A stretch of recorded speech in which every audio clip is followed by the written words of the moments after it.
$697 million of the taxpayers' dollars in Afghanistan, including $534,719,000 in change from USAID in Afghanistan.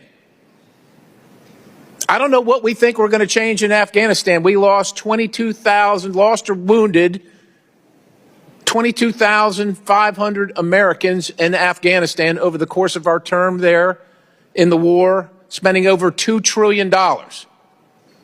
We're just going to keep on spending because somehow we think it's going to get better. And if you're wondering who's in charge of Afghanistan getting the money, and that money I just mentioned, the $697 million is on top of, and is in addition to the weekly to every 10-day shipments in cash of $40 to $80 million.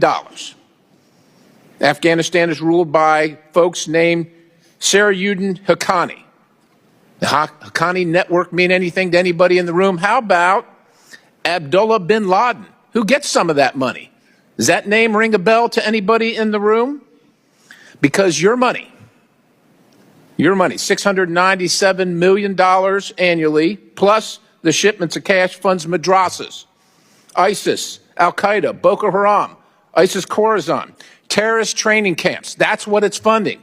If you think that the program under Operation Enduring Sentinel entitled Women's Scholarship Endowment, which receives $60 million annually, or the Young Women Lead, which gets about $5 million annually, is going to women who, by the way, if you read the Inspector General's report, is telling you that the Taliban does not allow women to speak in public. Yet somehow you're believing, and American people are supposed to believe, that this money is going for the betterment of the women in Afghanistan. It is not. You are funding terrorism, and it's coming through USAID. And it's not just Afghanistan, because Pakistan's right next door.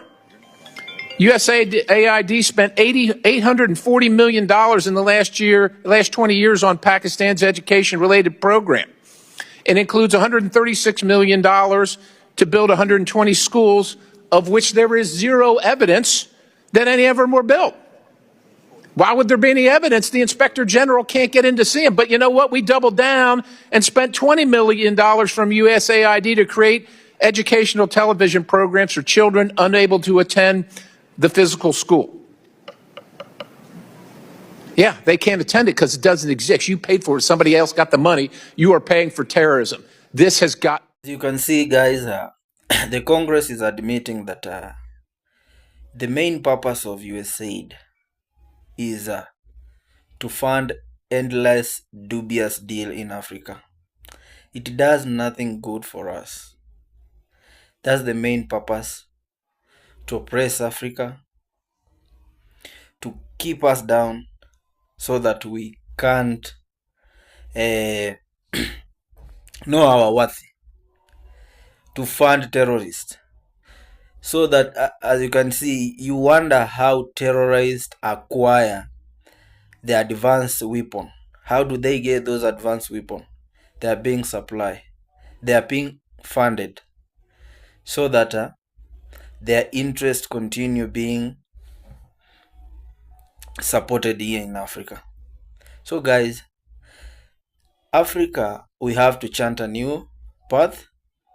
That aid is not a good thing. We should be wise above that. As you can see, it's not something we can be proud of, or we can be excited of, that someone is helping you for a purpose and for a reason. Everything in this big country is about self-interest, and is giving you in one hand and is receiving in another hand. So guys, it's me, Kevin.